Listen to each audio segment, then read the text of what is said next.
Welcome back once again. اور doctor صاحب آپ کی طرف آتے ہیں.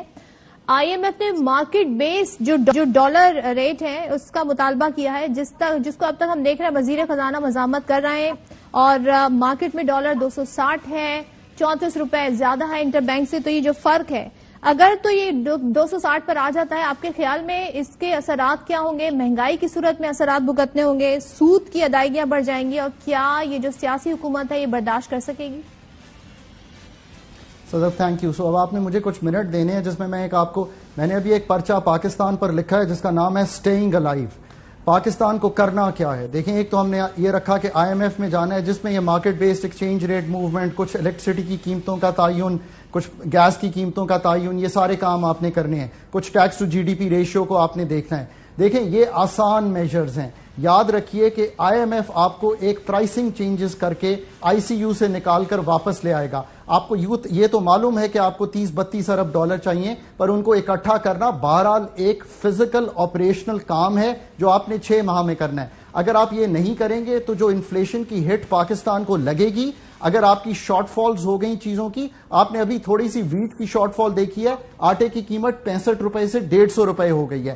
میں آپ کو کہنے کی کوشش یہ کر رہا ہوں کہ آرڈرلی موومنٹ کیجئے. آئی ایم ایف کا کام ہے, یہ دنیا کا آرکیٹیکچر ہے, یہ اس میں رہیے, انٹرنیشنل آرکیٹیکچر کو مت ڈچ کیجئے. بٹ یہاں پہ بات ختم نہیں ہوتی. میں نے اس پرچے میں کلیئرلی لکھا ہے کہ آپ کے اگلے 3 سال کی ریکوائرمنٹ 78 ارب ڈالر کی ہے, بارنگ یور کرنٹ اکاؤنٹ. اس 78 ارب ڈالر کے کام کو شروع کیجئے. ری پروفائلنگ ڈیٹ کی کیجئے, جو آپ کے رول اوورز ہیں ان کو انشور کیجئے. پر یہاں پہ بات نہیں رکتی. اونس اب آپ پہ ہے کہ آپ کا انرجی سیکٹر اگر 50 ارب روپیہ بلیڈ کر رہا ہے تو اس پہ کام کیجئے. سب سے پہلے یہ جو انرجی ڈیفیسٹ ہے اس میں سے نکلیے. اس میں سے نکلنے کا طریقہ پرائیویٹائزیشن, ڈی ریگولیشن, اس سیکٹر کو ٹیلی کام سیکٹر کی طرح چلائیے. نمبر 2, بات امپورٹ سے نہیں بنے گی. میں گزارش کرتا ہوں, پاکستان کی امپورٹس 22-23% آف جی ڈی پی ہیں, یہ کمپیٹیبل ہیں ٹو ادر کنٹریز. آپ کا مسئلہ ہے 9.8% آف جی ڈی پی کی ایکسپورٹس. اپنی اسٹریٹجی چینج کیجئے, اپنی اکانومی کو کمپیٹیٹیونیس کی طرف لے کے جائیے, اپنی اکانومی کو ڈی ریگولیٹ کیجئے, اپنی پیداواری صلاحیت بڑھائیے. صدف, پاکستان ایک ملک ہے جو کاٹن پہ ڈیپینڈنٹ ہے. Let's look at the figure. ہم چائنا کی بات تو ضرور کرتے ہیں, ہم یہ تو ضرور کہتے ہیں کہ ہم ان سے سیکھنا چاہتے ہیں. 10 ٹن پر ہیکٹر چائنا اگاتا ہے اپنی کپاس, آپ 1.7 ٹن پر ہیکٹر اگاتے ہیں. یہ ہیں وہ کام جو آپ نے کرنے ہیں. آپ پہ پینشن کا بوجھ 500 ارب روپے کا ہے. آپ کا 500 ارب روپیہ بڑھ جائے گا اور آپ کا پورا جو بجٹ ہے وہ خسارے میں چلا جاتا ہے. اس کو ٹھیک کیجئے, پے ایز یو گو کیجئے.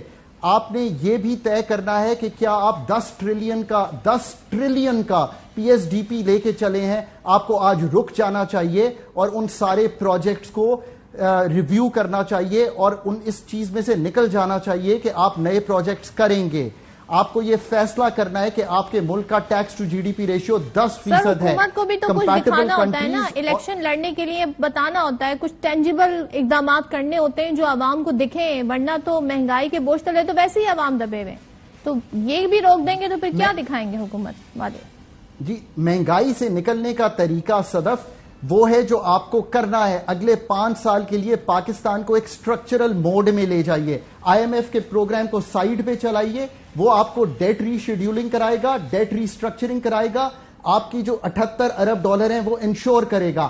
پرائیویٹائزیشن کرنا, پیداواری صلاحیت کو بڑھانا, ملک کو ڈی ریگولیٹ کرنا, پینشنز کو ٹھیک کرنا, فزیکل خسارے کو سنبھالنا, جس سے مطلب ہے کہ اپنے ایکسپینڈیچرز کو سنبھالنا, یہ آپ کا کام ہے. یہ آپ کیجئے. I M F is not a structural engineer. I M F is a doctor of the last resort with pricing changes to take you out of the trouble that you are in. Disorderly movement کی طرف قطعی طور پہ مت چاہیے ملک میں. ہم ماضی میں بھی دیکھتے رہے ہیں اور ابھی بھی دیکھ رہے ہیں. بالکل ڈاکٹر صاحب کی آواز, آپ کا پوائنٹ آ گیا. شبر زیدی صاحب, ہم ماضی میں بھی دیکھ رہے ہیں, اب بھی دیکھ رہے ہیں کہ آنے والی حکومت جو ہے وہ پچھلی حکومت کو ذمہ دار ٹھہراتی ہے. جب اعداد و شمار سامنے آتے ہیں تو پتہ چلتا ہے جی موجودہ حکومت نے اتنے قرضے لے لیا, ابھی جو اسٹیٹ بینک نے بتایا اس حکومت کے بارے میں. تو یہ جو معاشی دلدل میں پھنس چکے ہیں, اس سے نکلنے کا راستہ کیا ہے شبر زیدی صاحب؟ دیکھیے میں تمام باتیں جو ڈاکٹر صاحب نے کی ہیں ان سے ڈس ایگری نہیں کرتا. بالکل صحیح باتیں ہیں، یہ ساری باتیں بالکل درست ہیں.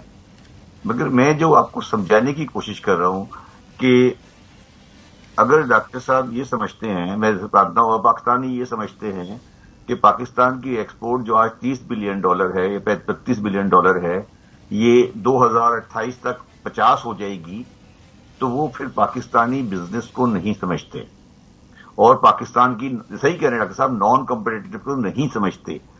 میں یہ کہنے کی کوشش کر رہا ہوں کہ پاکستان کی جو پاکستان کی اکنامی کی بیماریاں ہیں وہ اتنی ڈیپ ہیں کہ جتنی باتیں تمام ڈاکٹر صاحب نے کی ان میں سے ایک بیماری بھی صحیح نہیں ہو سکتی اس اکنامک اسٹرکچر آف پاکستان کے ساتھ.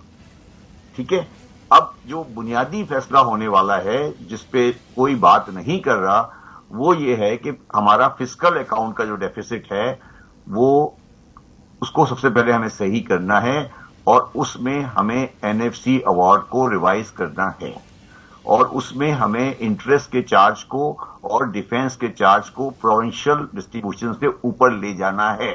جو بات میں کہہ رہا ہوں یہ پاکستان میں کوئی پبلک ٹی وی پہ نہیں کہے گا، لے جانا ہے اور لے جایا جائے گا. کوئی سیاسی پارٹی کی ہمت نہیں ہے اس کو نہ کر سکے. پہلے آپ اپنا فسکل اکاؤنٹ سیٹل کریں گے اور اس کے بعد آپ شروع کریں گے اپنا ریفارم پروسیس. جو پہلا والا پروسیس میں نے بتایا NFC کا ریویژن، یہ سیاسی پارٹیوں کا ٹیسٹ ہونے والا ہے with in very dear future. تو میں جو آپ کو عرض کر رہا ہوں وہ یہ ہے کہ پاکستان، وہ تو پہلے ہی ہو رہے ہیں کہ ہمیں اس سے جو NFC ایوارڈ سے ہمیں دیا نہیں جاتا اتنی تعداد میں، اور آپ کہہ رہے ہیں کہ اس میں کمی آ رہی. سن لو میری بات، میں سندھ کا فائنانس منسٹر رہ چکا ہوں، میں سندھ کا فائنانس منسٹر رہ چکا ہوں کیئر ٹیکر میں تقریباً 2013 میں، آج تقریباً کتنا 10 سال پہلے. اس وقت میرے پاس اتنے پیسے ہوتے تھے، مجھ سے خرچ نہیں ہوتے تھے. آج بھی سندھ